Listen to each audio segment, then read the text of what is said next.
बच्चों, आज का जो हमारा लेसन है वो है न्यूट्रिशन इन एनिमल्स। तो जैसे कि आप जानते हैं, हमने पहला जो हमारा लेसन था वो था न्यूट्रिशन इन प्लांट्स। तो प्लांट्स में जो न्यूट्रिशन होती है वो हमने पढ़ा कि जो प्लांट्स हैं वो अपनी जो खुराक है वो खुद बनाते हैं, और जो उनका खुराक बनाने का प्रोसेस है उस प्रोसेस को हम फोटोसिंथेसिस कहते हैं। तो ये जो फोटोसिंथेसिस है ये लीव्स के थ्रू, लीव्स जो है इनमें मेन पार्ट हैं जिनके थ्रू फोटोसिंथेसिस होती है, और प्लांट्स जो हैं वो अपनी खुराक बनाते हैं और वो फिर बाद में पौधों की ग्रोथ में, नरिशमेंट में उनकी वो काम आती है, तो उसको वहाँ यूटिलाइज करते हैं। ऐसे ही प्लांट्स के बाद हमारा आता है न्यूट्रिशन इन एनिमल्स।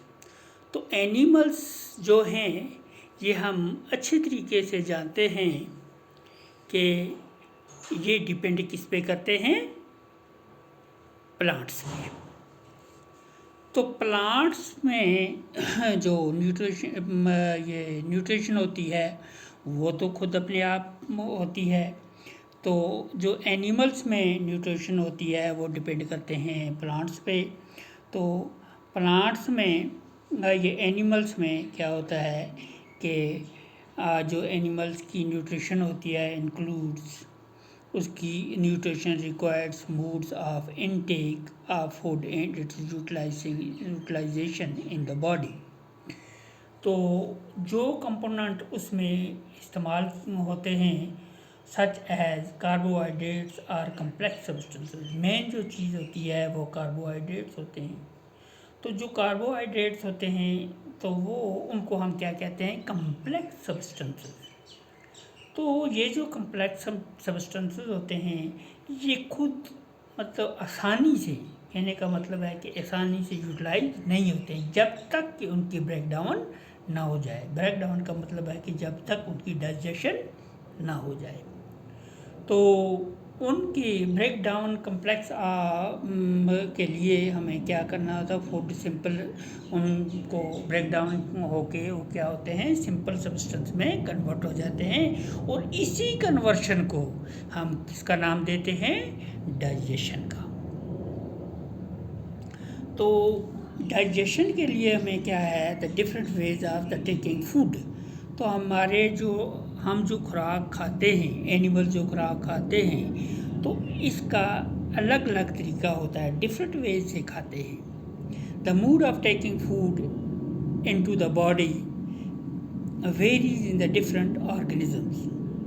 बीज and human beings, hummingbirds suck the, जैसे कि बीज और हमिंग बर्ड है, हमिंग बर्ड एक होता है, एक किस्म का परिंदा होता है, वो क्या करते हैं, suck the nectar of the plants. वो क्या करते हैं, प्लांट्स जो होते हैं उनका चूज जो होते हैं वो बैठ के उनको सक करते हैं, फूलों पे बैठ जाते हैं, फ्लावर्स पे, तो वहाँ से जो उनका रस होता है वो सक करते हैं, वो चूस लेते हैं।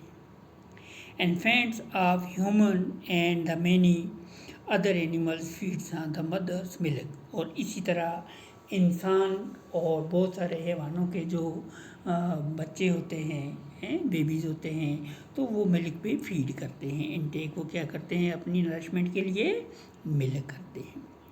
तो snakes like the python swallow the animals they prey upon.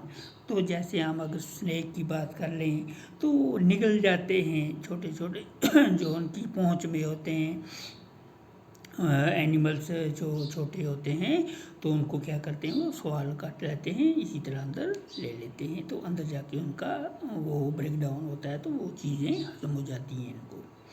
इसी तरह अगर हम बात करें, some aquatic animals filter tiny food particles floating nearby and feed upon them।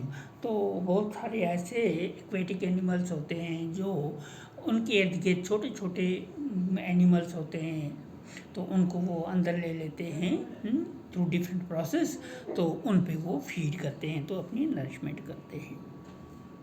तो इसी तरह अगर हम बात करें किसकी,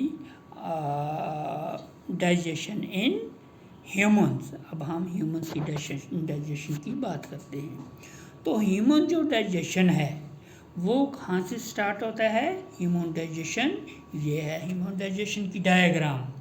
तो जैसे कि आपको पता है कि मुंह से शुरू होती है हमारी ये फूड प्रोसेस का काम, तो anus is the last part through which the waste product through out. तो हम एनिशियल जो हमारा पॉइंट है वो क्या है? मुंह है, हमारा माउथ है। तो फाइनल जो हमारा पार्ट है वो क्या है? अनस है। तो इसके अनस और मुंह के दरमियान जो प्रोसेस होता है, जितना भी प्रोसेस होता है, तो उस प्रोसेस को हम क्या कहते हैं? डाइजेशन। क्या कहते हैं इसको? डाइजेशन। तो डाइजेशन के लिए हमें बहुत सारे प्रोसेस से गुजरना पड़ता है। तो ये ह्यूमन डाइजेशन है, तो ये हम क्या करेंगे, ये हम नेक्स्ट टॉपिक में पढ़ेंगे। फ़िलहाल आपको समझने के लिए इतना काफ़ी है। तो कल का जो हमारा टॉपिक होगा वो होगा digestion in human beings. That's all.